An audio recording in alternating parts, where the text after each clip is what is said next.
"21st Precinct, Sergeant Collins. You what? Smell gas? Where is it? East 70 what? What for? You haven't found where it's coming from?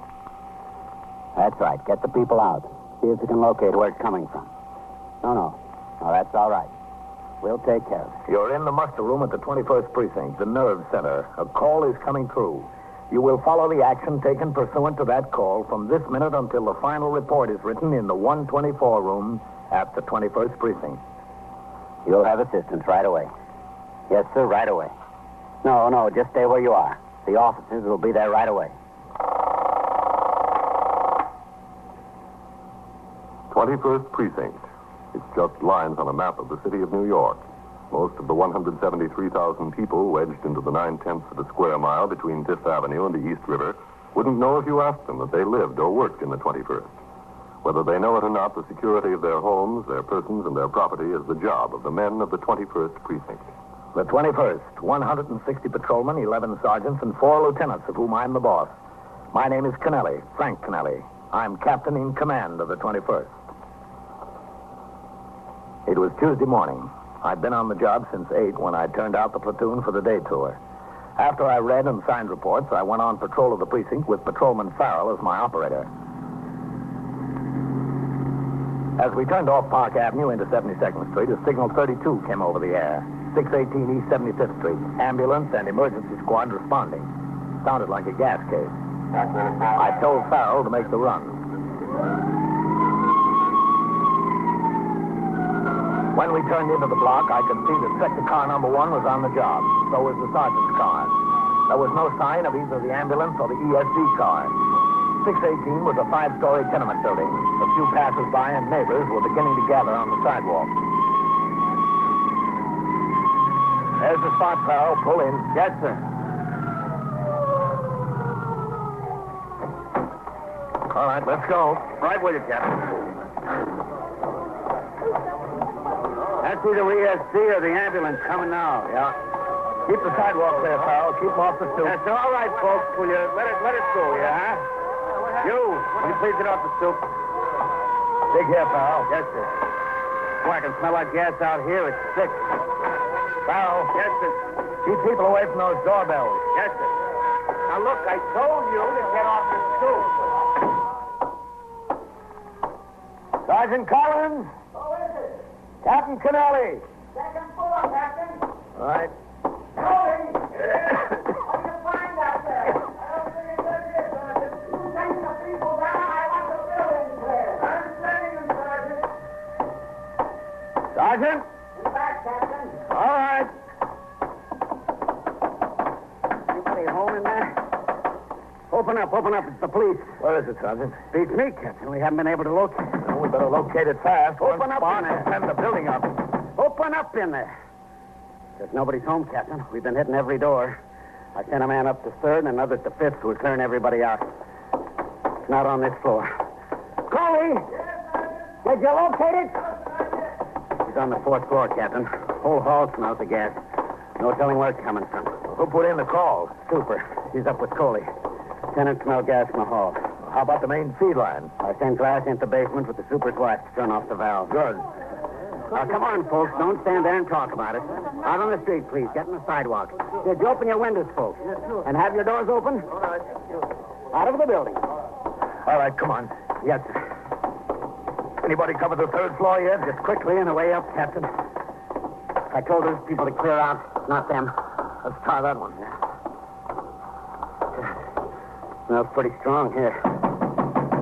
Police officers, open up in there.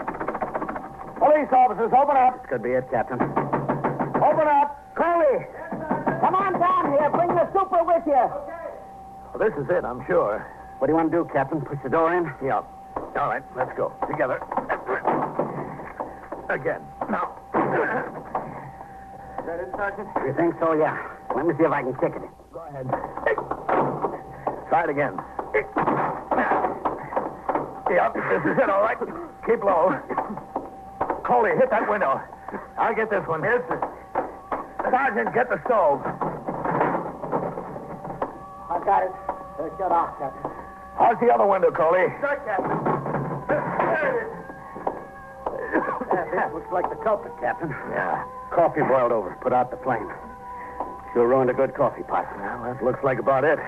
Coley, Yes, sir. take a look in that room. See if anybody's in there. Yes, Let's try this one, Sergeant. Only one burner was on, Captain. Looks like an accident. Nobody in here. Coley, anybody in that room? No, sir, nobody. Well, the ambulance and the ESD just got here. You can head them off, Sergeant. We don't need them. Yes, sir, right away. Say, Coley, where's the super? I left him out in the hall, Captain. Well, I want to talk to him. Yes, sir. Let's give this room a chance to air out. Who is it down there, Phil? Yes, Sergeant. Mr. Champisi. One ESC in the ambulance. We won't need him. Coffee boiled over. Nobody hurt. Yes, sir. You want to see me? Yeah, this is Captain Kennelly, Mr. Philip Champisi, Superintendent. Glad to know you. How are you? Real mess this turned out to be. Real mess. Well, it could have been worse. I headed off the ambulance and the ESD, Captain. Good. Hey, listen, was it necessary to kick the door in? Look at that. The panel is split. The lock is busted. Ain't worth much of anything now. What do you expect us to do, Mr. Champisi? There might have been somebody overcoming here, or a spark could have blown up the building. Well, that's all well and good, but I'm the one that's got to explain to the landlord. I'm the one that's got to ask him for a new door, new hardware. This could never be fixed, never. Even the frame is shot. Look, what's the name of the tenant here? The tenant? Yeah.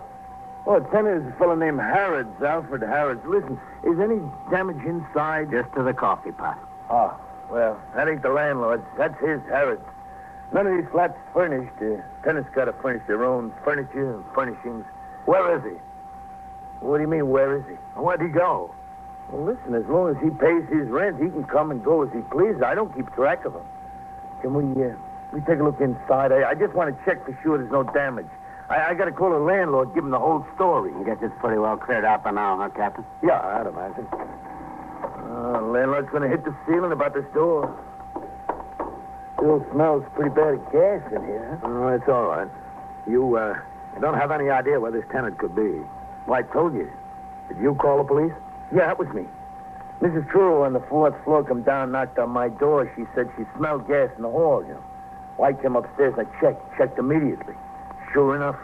Well, I couldn't tell where it was coming from, though. I had the same trouble as you, so I called. Mm-hmm. Well, who knows what could happen in a situation like that? You got to call. Don't look like there was any damage to the stove, huh? Listen, Mr. Champisi, this whole thing was very lucky. Yeah, very lucky. New door. Well, the place could have been blown sky high. I want you to call the station house when this tenant gets home. I want to send an officer over here to talk to him about going out and leaving a pot of coffee on the fire. Talk to him myself? Well, you call the station house. Yeah, okay, I'll call. Hey, Coley. Yes, sir. Go downstairs and tell Farrell he can let the tenants up now. It's all over. Yes, sir. He should be given a piece of somebody's mind. Where does he work? Well, I don't know. He's a salesman, I think. He sells things. Yeah? What? Well, I don't know. I never asked him. He paid up 2 months' rent in advance when he moved in, so I wasn't too curious. Well, how long has he lived here? Oh, 3, 4 weeks. You know he had a phone put in? It's the only phone in the building. Besides mine, which the landlord stands good for. If the guy can afford a phone, I don't worry too much. Did you see him this morning? No, I don't budge out of my place. Not unless I have to. I still smell a little gas in here, Captain. Well, check that burner again. Yes, sir. Looks off to me. It is. Well, open up the oven. Yes, sir. Well, what do you know? Hey, that's a fine thing to keep in the oven. Papers. What is it, Sergeant? Policy slip. Let's see that. No wonder the guy looks like a millionaire. Just in cash, Captain. Hey, is all that good? It's good. I never saw so much money in a lump. Looks like we've got a policy drop, Sergeant. Yes, sir. Well, listen, I didn't know what the guy did. Don't hold it against me that he lived here. Tenant is a tenant until he proves himself otherwise. Coley. Yes, sir. Let's see what else we can find around here, Sergeant. Yes, sir, Captain. Give Sergeant Collins a hand. Yes, sir. Let's start over here. You never know about some people. Numbers game in my building. You just never know. On discovery that the flat in which there had been a gas leak was occupied by a person in apparent violation of the gambling laws, I instructed Sergeant Collins to notify the desk officer at the 21st, who in turn would notify the office of the division commander, so that plainclothesmen responsible for the enforcement of gambling laws would be sent to the scene to investigate. As this notification was being made, a more thorough search of the premises was conducted by Patrolmen Coley and Farrell under my supervision and in the presence of the civilian witness, Philip Champisi, the superintendent of the building. In a closet were found 2 electric calculating machines and tally sheets, in addition to the policy slips and the cash. 80, 800, 20, 35, 45, 6, 7, 8, 9, 50. 1, 2, 3, 4, 5, 6, 7. Like a gold mine. $2,857, Captain. All right, Coley. Enter the amount in your memorandum book. Yes. Hey, now, here's an opportunity. Let's all go to Belmont. We could still make the daily double. You want to sign my book, Captain? Yeah. Here you are, sir. Hey, what's all the production? Are you afraid this Harrods guy might say you shortchanged him? Well, we just don't want to give him anything to say. Farrell, Yes, sir. you got all that stuff together? Yes, sir. We'll need a bushel basket for all these policy slips, Captain. Boy, this guy was running some bank. Mr. Champisi. Yeah. What happens to all the money? Oh, it gets turned over to the property clerk until the court determines who's the rightful owner. Well, listen, could you give me some consideration? You know, if I didn't put in the call, you never would have found it. When did you say this Mr. Harrods moved in here? Oh, I don't know, 3-4 weeks ago. And he told you he was a salesman? Yeah, that's right. He didn't tell you anything else? What do you mean? He didn't tell you what he sold? Well, listen, I didn't know anything about him. What can I do? Now, listen, Captain. Are the plainclothesmen on the way, Sergeant? Yes, sir. But one of the tenants told me he saw the girlfriend of the fellow who has this flat standing outside in the crowd. Oh, yeah, I forgot to tell you about his girlfriend. Is she still there? She was when I came up. I told Farrell to keep an eye on her. Take charge here, Sergeant. Yes, sir. Come on, Mr. Champisi. Yeah. Man, what a day. You live to be 100 and never see so much excitement, huh? How about a smoke, Captain? Give me that. Oh, I'm sorry. The gas. Yeah, excuse me, I forgot, Captain. Well, you better remember, or you'll never get anywhere near 100. Come on, let's get downstairs. Although the flat in which the gas leak had occurred was obviously a policy drop, there was no conclusive evidence that would lead to a conviction of either Harrods or any of his associates, despite the large amount of cash discovered, the calculating machines, the policy slips, and the tally sheets. Both the policy slips and the tally sheets were from previous days' play, and it's a good idea to have evidence showing the play was made on the day of the arrest. It was my thought to keep the girlfriend of Harrods under surveillance until the plainclothesmen arrived. Then, as they thought best, they could question her, take her to the station house, or attempt to follow her in order to connect him directly with the evidence. On the way downstairs, I told the super of the building that I wanted to stand outside on the stoop and talk to him, apparently in connection with the accident. I warned him not to look in the direction of the girl, nor point to her. All right, I'll do just like you say. Count on it, Captain. I hope I can. Farrell. Yes, sir. Don't look in her direction, but which girl is it? See the gray Plymouth coupe parked at the curb there? Yep. She's standing right next to it, Captain. The blonde, about 25 years old, 5'4", has on a beige coat. Yeah. That's her, all right. I seen her go up to visit him time and time again. I asked her not to look over there. I didn't look. I just glimpsed. Just talk to me. What do you want me to talk about? Weather? That'll do. Well, looks like it's going to turn into a nice day after all, huh? You know, when I woke up today, looked out the window, I had my doubts. Listen, Captain, what happens to the $2,850? Does he get that back? I told you he does if he can prove it's lawfully his. Oh. Well, who is it you're waiting for? Detectives? Plainclothesmen. Well, what's the difference? Plainclothesmen, detectives? I always thought they were the same. No. Plainclothesmen are assigned to enforce gambling and vice laws. Oh? Detectives investigate all other serious crimes. You know, I never knew that. No, I suppose a lot of people don't. Oh, you'd be surprised. You'd be very surprised. Have you seen her here very often, Mr. Champisi? On occasion. On several occasions. When? Daytime or at night? Both. But my wife, she knows everything goes on around here. My wife says she's here all the time. Day, night, afternoon. She's turning to go, Captain. Yeah, I see her. Any sign of the plainclothesman? No, sir. What are you going to do? This is getting to be a situation. Stay here, Farrell. Yes, sir. You too. Excuse me, please. Yes, sir. Pardon me.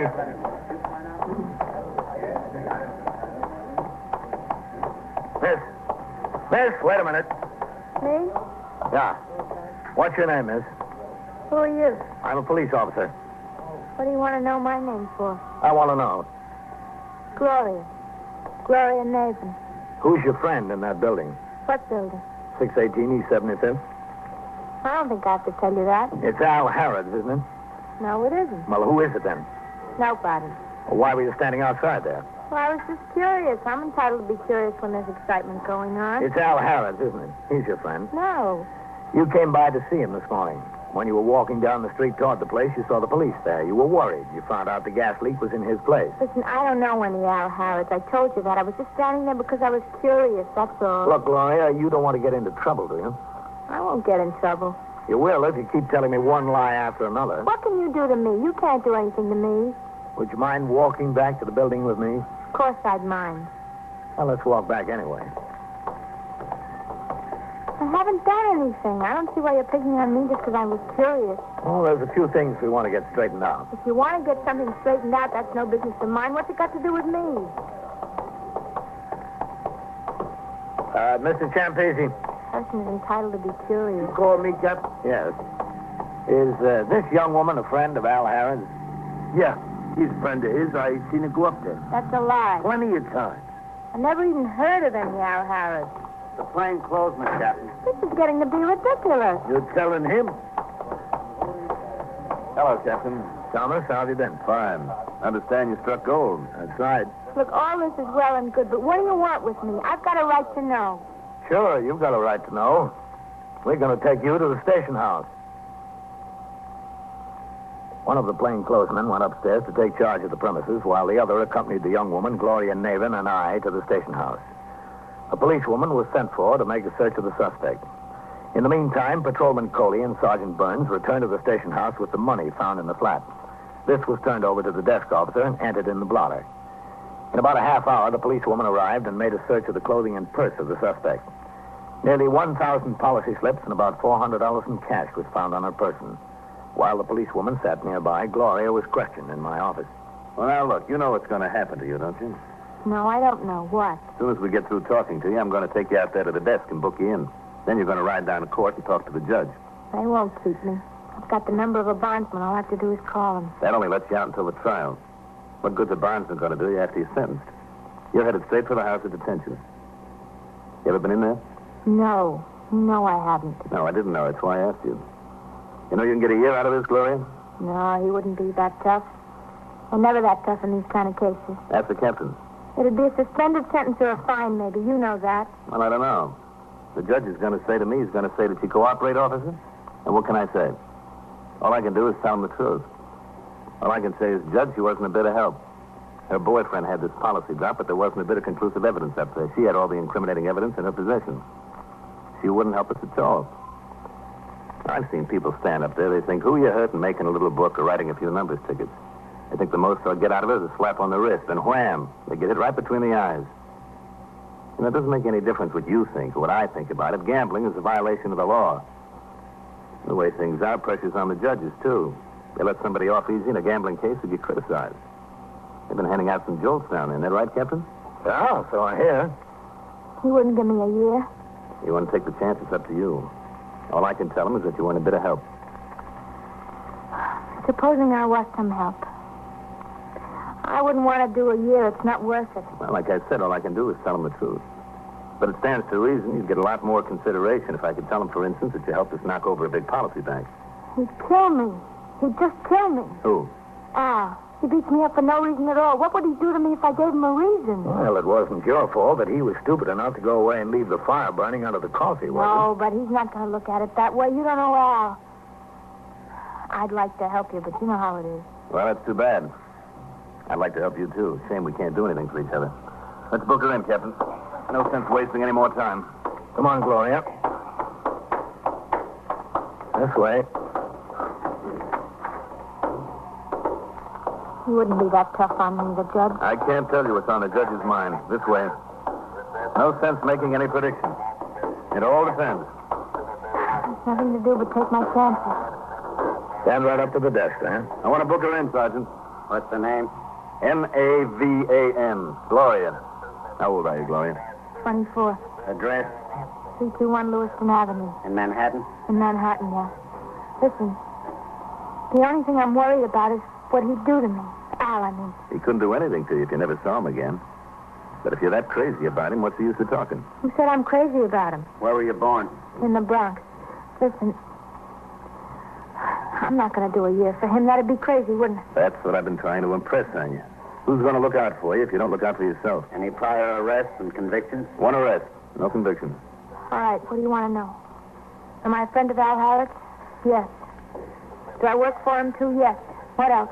Is there any way he could have known about what happened at his place today? Only if I called him and told him. That was the only way. Where was he?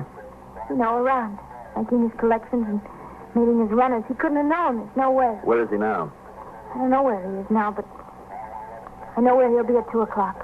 Where? He'll be at a bar and grill in Yorkville, 736 East 85th.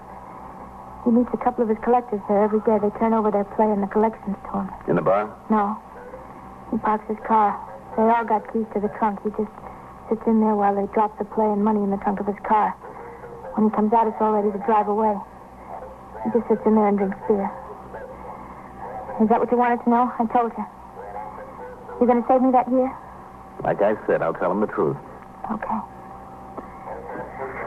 Oh, he'll get out on bond and he'll beat me up. He'll just beat the living daylights out of me. All right, if you're worried about that, we'll see that you get protection. He won't lay a hand on you. Listen, please worry about your own job. If Al wants to beat me up, that's between me and him. We took Gloria back into my office, and she supplied us with all the information she was able to furnish. It was decided that Thomas's partner remain at the flat in the event Al Harrods returned there unexpectedly. At 2:45, I accompanied Thomas to the vicinity of the bar and grill on East 85th Street. Gloria could give us only a hazy description of his car, and we were unable to spot it parked on the street. A little after 3 o'clock, we walked into the bar and grill. Gloria had described Al Harrods as a short and rather heavy-set man. She said he would probably be wearing a plaid sports shirt, a type for which he had a passion.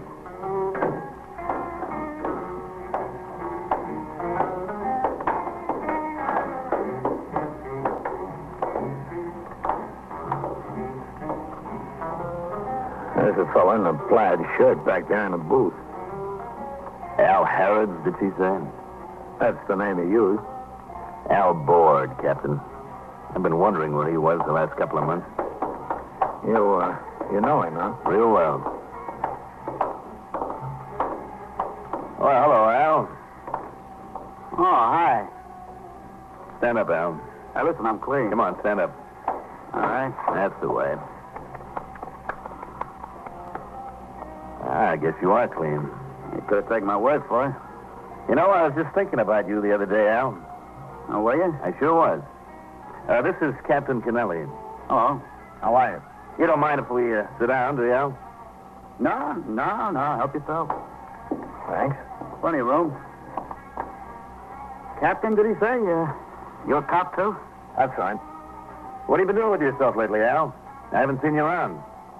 Well, you know, that last 90 days in Rikers Island cured me. And I said to myself, Al, it's on pay. Hang up. That's no hotel in the mountains over there on Rikers Island, you know. Dump the racket. How you getting along? Fine. Just fine. Live around here? No, I'm over Jersey now. Oh, what are you doing here? You still working out of this division? That's right. You too, Captain? He's commander of the 21st Precinct. No kidding.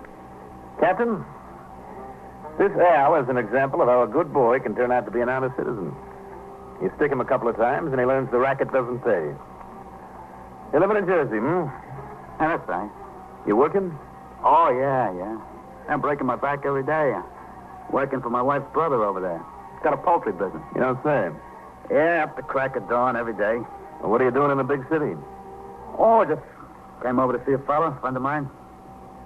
You want something, Captain? I'll get the girl over. No, thanks. So I cured you, huh? Yes, sir. Yeah, I'm walking that tightrope now. I'm on a square, and I love it. Well, didn't I tell you? You wouldn't believe me. Well, I believe you now, Mr. Thomas. I'll never forget you. Won't you, Al? No, sir. You know, I've been a long time in this job, Al. It's not many guys you run into who can make you feel that you accomplished something. You make me feel that way, Al, and I appreciate it. I appreciate it, too, Mr. Thomas. Captain, this guy's made my day. You wouldn't kid me, Al. Well, would I lie to you, Mr. Thomas? No, Al, I don't believe you would. No, not me, brother. I learned. That's for the birds. Well, I gotta go. It's nice to see you, Al. Yeah. Just a second, Al. We're going too. Oh. Captain, if I know this guy, I'll bet you he's hustling policy slips across the river in Jersey. I'm telling you, I'm out of it. Since I finished that bit on Rikers Island, I'm out of it. After you, Captain. Thanks. I mean, maybe I play the numbers once in a while. Mm-hmm. Well, that's not so bad. But book 'em? Not me, brother. I had my stomach full of that. That's for the birds. Well, here's my car. Yeah, it sure is for the birds, Al. And you're a vulture with a 20-foot wingspread. Yeah. All right. Open up the trunk of your car. I don't know. What's going on? Go on, open it up. Al, we hit your place on 75th Street. We got you $2,800 in cash and a go-kart full of policy slips. Put the key in. Well, what are you stringing me along for, a 20-foot wing spread? You were stringing yourself along, Al. Well, you could be frank. Well, look. Another gold mine, Captain. It's mental cruelty let me think I conned you out of it. All right, close it up. Be careful, Thomas. Watch that he doesn't fly away. He's a bird.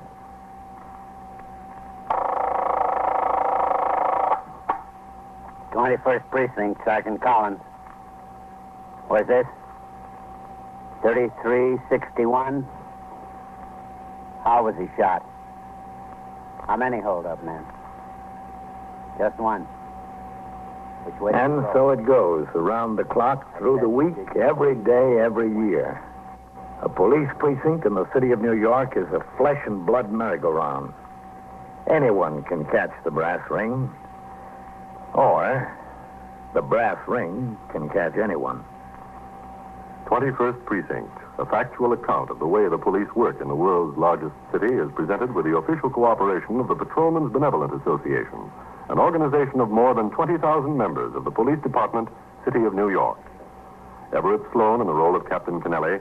Featured in tonight's cast were Mandel Kramer, Bill Quinn, Bill Lipton, Joan Loring, Bill Zuckert, John Sylvester, and Jack Orriston. Written and directed by Stanley Niss. Produced for CBS Radio by John Ives. Art Hanna speaking.